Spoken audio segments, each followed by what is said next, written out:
All right, so now we're gonna look at isolating the near side arm now that we have the far side arm isolated, all right? So there's two ways that we can do this, or a couple ways that we can do this. First thing I do is I always test my partner, and I look to isolate I look to pin the near side arm with my top leg.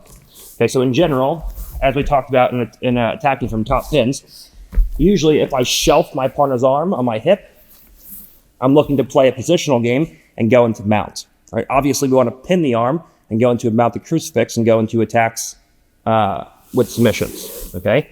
So right from here, the first thing I do is I'm going to test my partner, and I'm going to see how tight the connection is of her elbow to her body.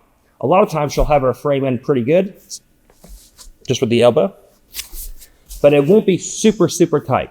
Whenever I see the elbow's a little bit separate from my partner's body, we can use the top leg, okay? And the top leg is always going to be our first and best option because our hips can stay the lowest while we're doing it. So the first thing we want to look to do from here is just circle towards our partner's hips. Now, as we circle towards our partner's hips, right from here, we're just going to bring our head up into a high tripod. Now, we just take our knee and we just slide it inside our partner's bicep and touch our own elbow like so. Now, right from here, when she goes to knee elbow escape, or bring her side guard back in, I'm covering my partner's hips. And now we can just slide over top of our partner's bicep, and now we have a mounted crucifix where we can go into all of our attacks from here. When she goes to bring that far arm back inside, she can't do it. When she goes to bring the near arm back inside, she can't do it. And now from here, we can go into our attacks. So the first thing is I always test my partner. I can't just bring my hips up high.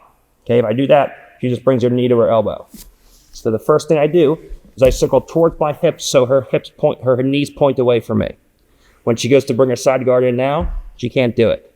And now I just go into a high tripod. I bring my knee up and inside my partner's bicep. I touch my own elbow, and now right from here, we just come down and we pin our partner's arm like so. All right, so that's always gonna be the first option. We test our partner and we see how disciplined their frames are. If we can get our top leg in, we use the top leg, and if we can't, then we'll use the bottom leg with a more advanced partner, and then we'll go from there.